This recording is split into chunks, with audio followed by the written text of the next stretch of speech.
Adanya pelarangan penjualan sejumlah merek obat sirup oleh BPOM berpengaruh pada omset apotik hingga terjadi penurunan sebanyak 30%.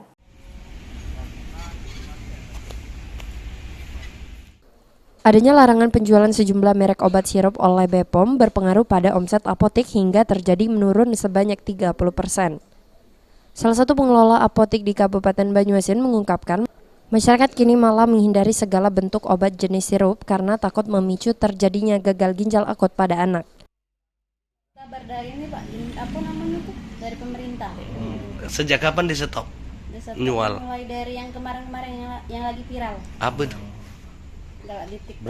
Berapa lama kita mulai tidak jual lagi? 5 hari 7 hari yang lalu lah. Panas? Gimana upayanya? Kan dia puyat, berarti konsultasi dulu dengan dokter biasanya. Dia tempat acak meraciknya. Kalau berarti konsultasi dari dokter kan tak acak meraciknya, udah tahu dosisnya. Jadi kita biasanya sudah pernah Sudah ada dipuyarin. Iya. Memang dari dulu memang ada puyat. Pihak apotek sendiri telah menarik semua jenis obat penurun panas sirup dan menggantikannya dengan jenis puyar sesuai dengan resep dokter. Sementara itu, Kepala Bidang Sumber Daya Kesehatan Dinkes Banyuasin menerangkan kini pihaknya telah melakukan sosialisasi dan edukasi pada pengelola apotik untuk tidak menjual sederet obat yang dilarang BPOM untuk beredar.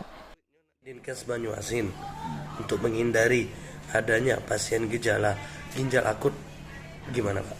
Baik, kami dari Dinas Kesehatan Kabupaten Banyuasin dalam waktu dekat akan melakukan himbauan, edukasi, dan sosialisasi kepada pemilik-pemilik apotik, toko obat, dan fasilitas kesehatan yang ada di wilayah Kabupaten Banyuasin untuk tidak lagi menggunakan obat-obat yang dikeluarkan oleh Balai POM yang masuk dalam list untuk obat yang tidak boleh lagi dipergunakan. Seperti itu.